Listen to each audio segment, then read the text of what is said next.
Latest episode দেখুন একদম add free. চলুন ভেতরে চলুন। এই ওদেরকে ভেতরে নিয়ে যাও। Officer sir. ত্রিশূল বাবাকে জিজ্ঞাসাবাদ করার জন্য ভেতরে নিয়ে গিয়ে বসান। স্যার। ত্রিশূল বাবা, দু চারটে কথা জবাব দিতে হবে। আপনারা ভুল করছেন দারোগাবাবু, আমার কাছে ওই মেয়েটি নিজে এসেছে। আপনারা কি অভিযোগে আমাকে গ্রেপ্তার করছেন সেটা ঠিক বুঝতে পারছি না। বুঝতে পারছেন না? না, এক্ষুনি বুঝতে পারবেন। নানান অভিযোগের মধ্যে কোনটা রাখা হবে কোনটা রাখা হবে না সেটাই তো ঠিক করতে হবে। Officer sir. নিয়ে যান। চলুন ভেতরে চলুন। চলুন চলুন। এই তো রুদ্র, বলো। শোন, আগে বলো তোরসা কেমন আছে? তোরসা এখনো জ্ঞান ফেরেনি। ডক্টর বললেন খুব তাড়াতাড়ি সুস্থ হয়ে উঠবেন। আচ্ছা, একটা জিনিস কনফার্ম হলাম, তোরসাকে কিছু খাওয়ানো হয়েছিল। শোন, একটা কাজ করো তো, তুমি একটা কমপ্লেন লজ করো। সব তথ্য তল্লাশের জন্য একটা অফিসিয়াল ডকুমেন্ট লাগবে। ওকে স্যার, ত্রিশূল বাবাকে জিজ্ঞাসাবাদের জন্য ভেতরে বসিয়েছি। আসছি।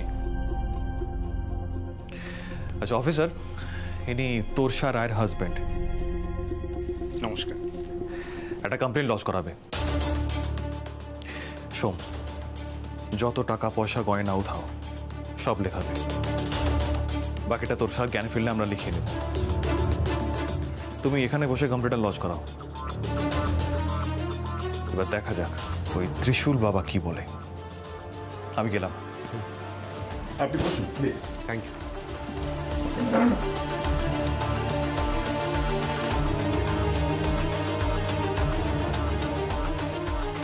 হ্যাঁ বলুন।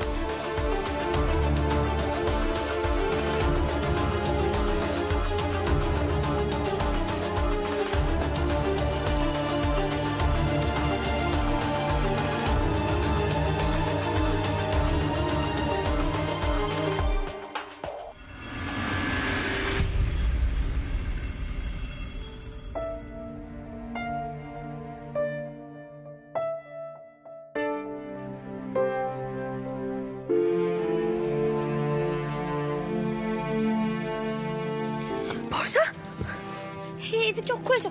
ওঠো ওঠো। দিদি, সীতামা দিদি, দীপা দিদি, শিগগির এসো। বর্ষা, এখন কেমন লাগছে? আমি বাড়িতে কি করে এলাম গো? বর্ষা, আমরা সবাই মিলে তোমাকে উদ্ধার করে নিয়ে এসেছি। তুমি ওই আশ্রমে কেন গেছিলে বর্ষা? তুমি নিজের মধ্যে ছিলে না জানো? ওরা একটা বড় জালিয়াতের দল। ওরা কোনো বাবা টাবা ছিল না। কি এই তোরসাদি, তোরসা এখন কেমন আছো?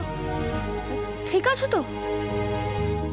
তুমি যে কি বড় বিপদ থেকে বেঁচে ফিরে এলে তোরসাদি। তোরসাদি, তুমি তোমার সব টাকা গয়না ওই ত্রিশূল বাবাকে দিয়ে দিলে, তোমার মতো একজন বুদ্ধিমান মেয়ে। তুমি কি করে এরকম করলে বর্ষা? ওই বাবা তোমাকে কি বলেছিল বলো? আমার বলেছিল আমি মা হতে পারবো।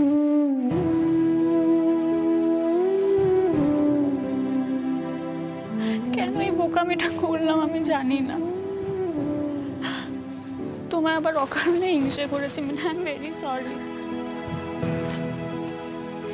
আমি যাতে বিশ্বাস করি না তাতে অন্ধবিশ্বাস করে পুত্রকের পাতা ফাঁদে পা দিলাম। আমার নিজেকে খুব স্টুপিড মনে হচ্ছে জানো তো। সোম কোথায়? সোমদা গেছে পুলিশ স্টেশনে। রুদ্রদা ডেকে পাঠিয়েছে। আসলে তোমার হয়ে একটা কমপ্লেন্ট লজ করতে হবে তো তাই। আমি বোকামিটা কি করে করলাম, কেন করলাম? তোরসা, বিশ্বাস করো, আমিও যখন মা হতে পারছিলাম না, আমারও মনে হয়েছিল জানো তো, কোনো বাবার কাছে যাব, মাদুলি নেব, যজ্ঞ করাবো, আরো কত কি ভাবতাম। কিন্তু তোমাদের রাজীবটা আমাকে এসবের মধ্যে ঢুকতে দেয়নি। আর আর মিঠাইয়ের বেবি হওয়ার সময় মিঠাই আমাকে বলেছিল, দিদি দেখবে গোপাল তোমাকেও একদিন মাতৃত্বের স্বাদ দেবে। দেখো, সত্যি কিন্তু সেটা হয়েছে। আমি দিদিকে কি বলেছিলাম তা তো আমার মনে পড়ে না,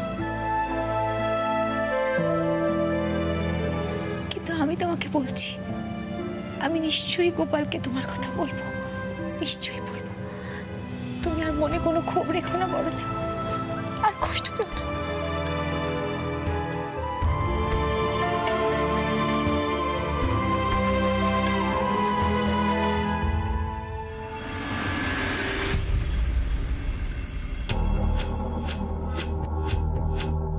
ত্রিশূল বাবা ওরফে অভিজিৎ গোস্বামী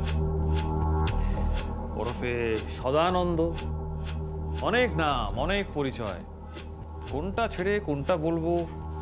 আমি সবকিছু অস্বীকার করছি। Shut up! সত্যিটা স্বীকার করো। আমাদের কাছে যথেষ্ট সাক্ষী আছে। তোমরা মেয়েদের টর্চার করো, মেয়েদেরকে টার্গেট করো। তোমরা কখনো গুরুদেব সেজে, কখনো সাধু সেজে, কখনো জ্যোতিষী, আবার কখনো নতুন কোম্পানির লোক, তাই তো? আমি আবারও বলছি, আপনার যিনি আত্মীয়া তিনি নিজে এসেছিলেন আমার কাছে। হ্যাঁ, তিনি নিজে সমস্ত দানের কথা বলেছেন, তিনি নিজে ইচ্ছায় দান করেছেন। আপনি যা যা বলছেন তার কোনো প্রমাণ নেই আপনার কাছে। আমরা যোগী পুরুষ, আমরা এক জায়গায় থিতু হয়ে বসি না, এক এক সময় এক এক জায়গায় ঘুরে বেড়াই। চুপ! আর একটাও বাজে কথা বললে মেরে সব দাঁত ভেঙে দেব। যোগী পুরুষ, সব যোগ সাধনা তো দেখলাম, সত্যিটা বলো, সত্যিটা বলো, না হলে কিন্তু। আমি সব সত্যি বলছি, আর তাছাড়া আপনাদের কাছে তো কোনো প্রমাণ নেই। প্রমাণ নেই কোনো? স্যার,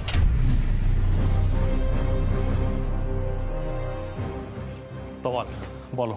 স্যার, সিদ্ধার্থ স্যার সমস্ত আশ্রম তন্ন তন্ন করে খুঁজেছেন, ফুলের জায়গার পেছনে টাকা আর গয়না পাওয়া গেছে। এই ব্যাগটা নিয়ে এসো।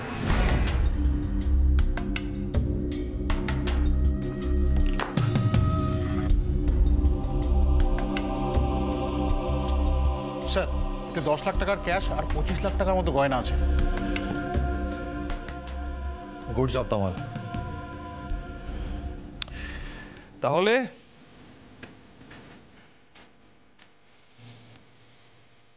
ত্রিশূল বাবা, এবার বলো কি বক্তব্য? এই সব ভক্তদের দান, তারা নিজের ইচ্ছায় এই সমস্ত দিয়েছে, বাবার পায়ে সঁপে দিয়েছে শুধু সন্তানের আশায়।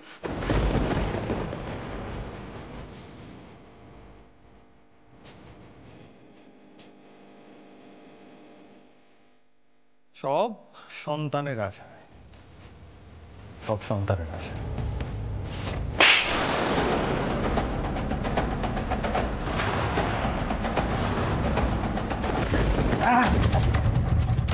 মেয়েদের 3 দিনের জন্য থাকতে বলতে, ওদের ভুল বোঝাতে, আর শুধু তোর সারাই নয়, আমাদের কাছে 25টা কমপ্লেন আছে, তাদের প্রত্যেকের সঙ্গে তোমরা চিট করেছো।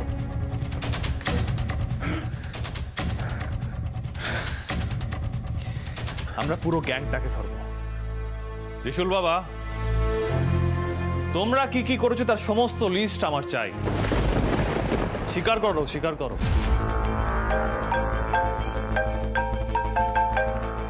তোমাল, চালিয়ে যাও। হ্যাঁ স্যার, বলুন। হ্যাঁ sir, Rohini actress thread call পাচ্ছেন? ওকে, হ্যাঁ স্যার, আমি এখনই স্পেশাল ব্রাঞ্চে জানাচ্ছি। ওকে স্যার, নো প্রবলেম, আমি কালই ওনার সঙ্গে মিট করছি। Okay sir. তোমাল, স্যার, ওনাকে জিজ্ঞাসাবাদ চালিয়ে যাও, আর ওনার স্টেটমেন্টটা রেকর্ড করে তুমি হেডকোয়ার্টারে পাঠিয়ে দিও।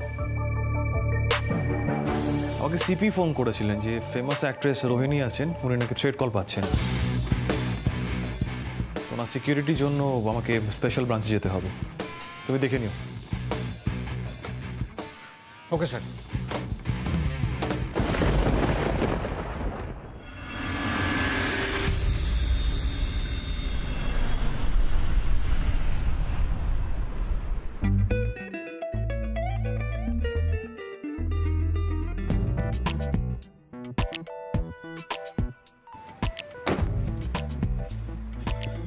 কেন ফেললি আমার গাড়ি ঝামেলাটা? আরে আমি কোথায় ফেললাম? আশ্চর্য, কমিশনার স্যার নিজে আমাকে বললেন এই কেসটা স্পেশাল ব্রাঞ্চকে দিতে। এখন আমি কি করব তুই বল। রুডি, বুঝতে পারছিস না একজন হিরোইন, তার আশেপাশে ঘোরাটা যে কতটা বিপজ্জনক না তুই বুঝতে পারছিস না এটা। আর কাকে দেবো আমি এই ডিউটিটা? হ্যাঁ, সায়ন মেঘা দুজনেই আউট অফ স্টেশন, অন্য যারা অফিসার আছে তারা অন্যান্য ডিউটিতে ব্যস্ত। কি করবো সামলাও এবারে। তুই না ইডিয়েট আছে সিডিয়েটই থাকবি। কাউকে একটু খালি করিয়ে এখানে 15 দিনের জন্য জয়েন করে দিলেই তো হয়। 15টা দিনের ব্যাপার।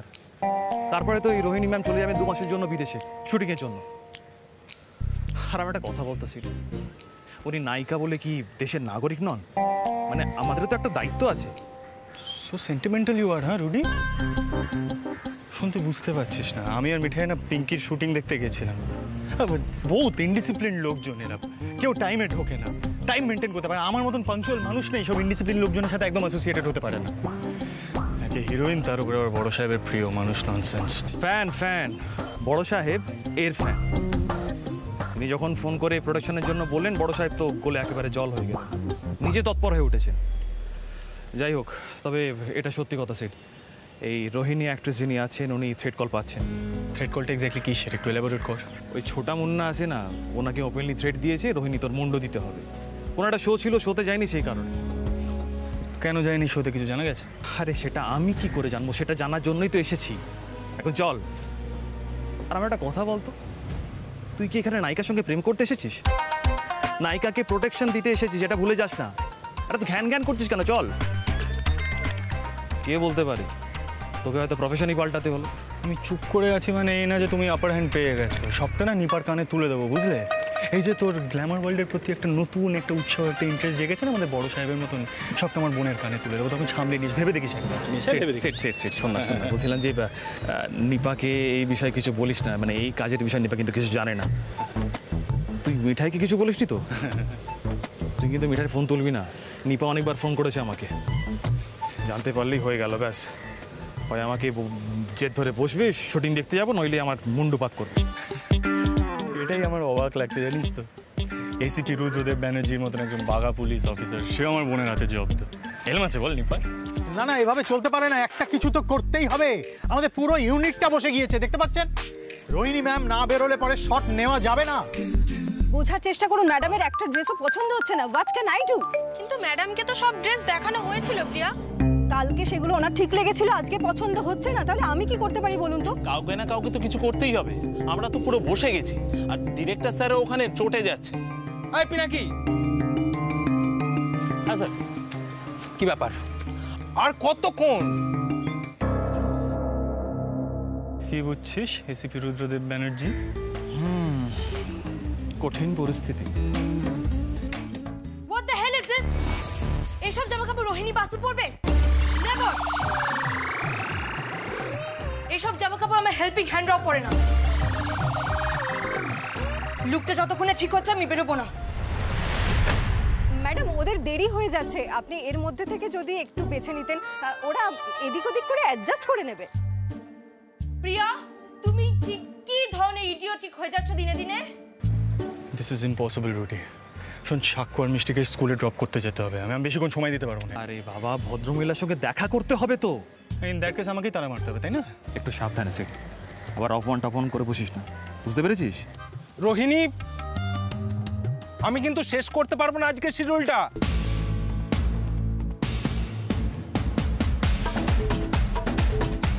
ব্যাস হয়ে গেল। Excuse me, excuse me. আপনি কে? পুলিশ। আর কিছু?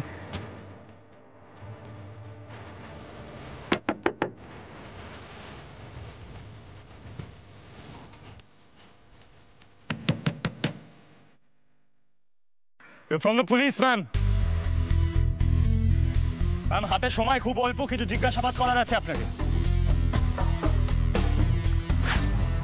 প্লিজ বাইরে আসবেন যতটা তাড়াতাড়ি সম্ভব।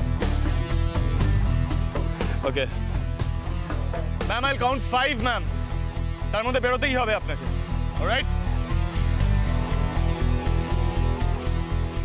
একটু সাইড হয়ে যান প্লিজ। সিট সিট সিট, কি করছিসটা কি? সিট। 1 2 3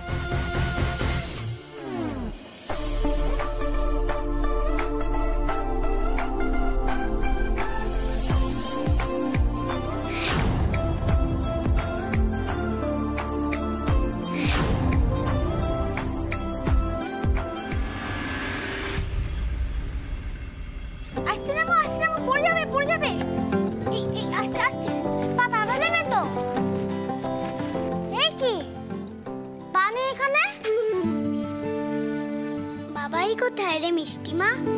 বললো আমাকে একটু ম্যাথসটা দেখিয়ে দেবে। হ্যাঁ মিষ্টিমা, বাবাই তো বললো তাড়াতাড়ি ফিরবে, এসে তোমাদের স্কুলে নিয়ে যাবে। নিশ্চয়ই কোনো কাজে আটকা পড়ে গেছে। আচ্ছা ঠিক আছে, তোমাদেরকে আমি খাবার করে দিই, তোমরা খেয়ে নাও, ততক্ষণে বাবাই চলে আসবে দেখবে। তোর কি হোমওয়ার্ক আছে? দাদা তুমি পারবে দেখিয়ে দিতে? পারবো তো, আয়।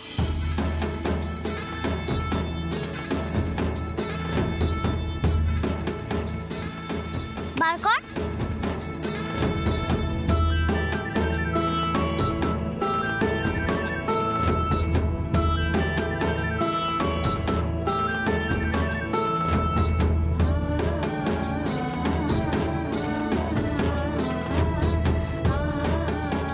কোথায় তোর হোমওয়ার্ক?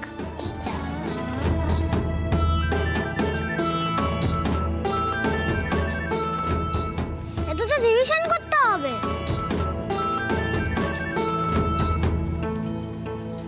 বাবা, আমার ছেলেটা তো কত বড় হয়ে গেছে, বোনকে পড়াশোনা করিয়ে দিচ্ছে। বাহ ভালো, তোমরা পড়াশোনা করো, আমি তখন খাবার নিয়ে আসি, নাহলে আবার এসেই তোমাদের বাবাই আমার উপর হম্বিতম্বি করতে শুরু করে দেবে। তোমরা পড়ো, আমি খাবার নিয়ে আসছি।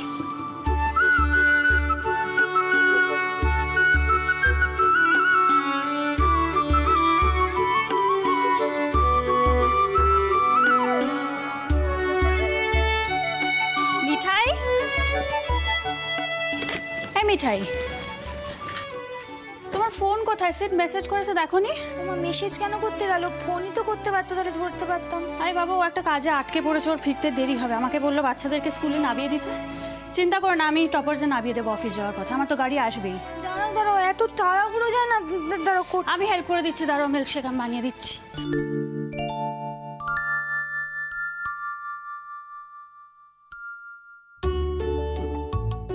সাক্ষ্য, তুই মিষ্টির হোমওয়ার্ক করে দিচ্ছিস? আমি তো পারিনি, তাই ভেবেছিলাম বাবাইকে দেখাবো, হলোই না। আচ্ছা তোমরা হোমওয়ার্ক করো, আমি মিল্কশেক করে আনছি।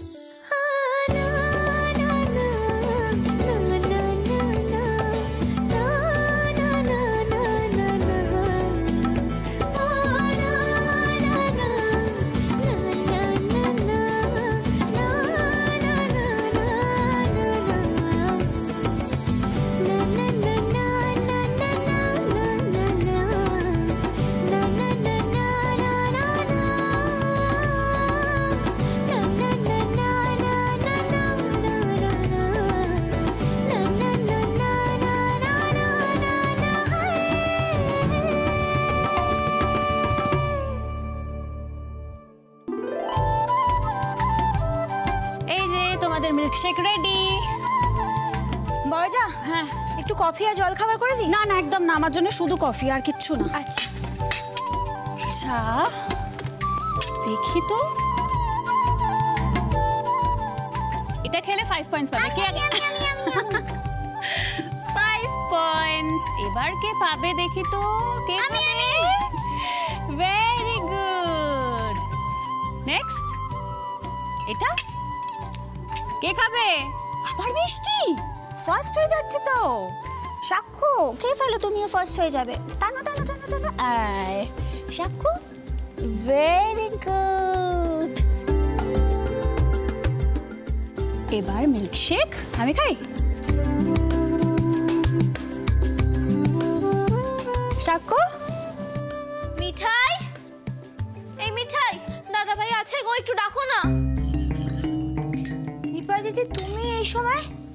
না তোমার দাদা ভাই তো বলেছিল তাড়াতাড়ি ফিরবে, ফিরে বাচ্চাদেরকে স্কুলে নিয়ে যাবে, কিন্তু তারপর এনা বড়জা, তারপরে আবার বড়জাকে ফোনে মেসেজ করে দিয়েছে যে একটু আসতে দেরি হবে।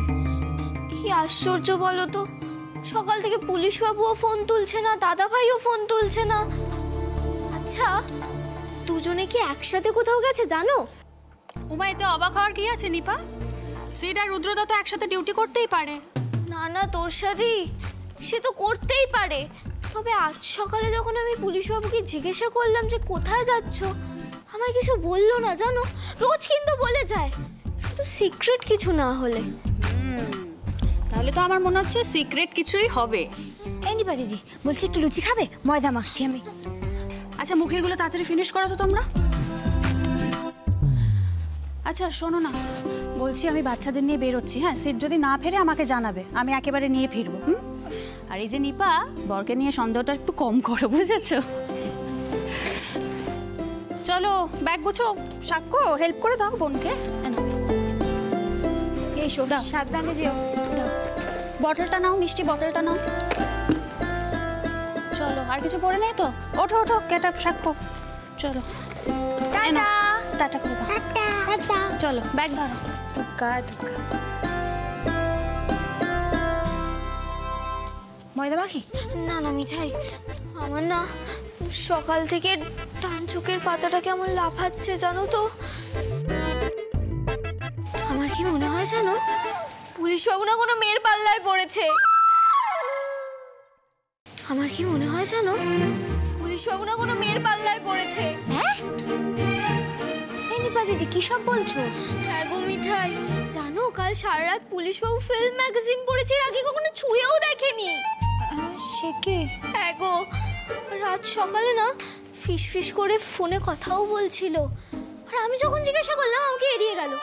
না না কিছু একটা দুষ্টুমি চলছে বাড়িতে। আর দেখো দাদা ভাইটাকেও দলে টেনেছে। দুষ্টুমি? না না নিপা দিদি তুমি কি সব ভাবছো বলো তো পুলিশ দাদার ব্যাপারে? না না মিঠা আমি ঠিকই ভাবছি। শোনো তুমি সব লুচি টুচি ছাড়ো, হ্যাঁ শোনো বর্তের না এত ঢিলে দিলে চলে না, একটু শক্ত হাতে ধরে রাখতে হয়। হ্যাঁ আর তুমি তো বরাবরই ঢিলে গালা ছিলে, আর এখনো তাই আছো, কিন্তু দিনকাল পাল্টে যেতে কতক্ষণ বলো। এই না না শোনো তুমি যাও তো, তুমি রেডি হয়ে এসো, আমি আর তুমি এক্ষুনি যাবো পুলিশ বাবুকে জেরা করতে।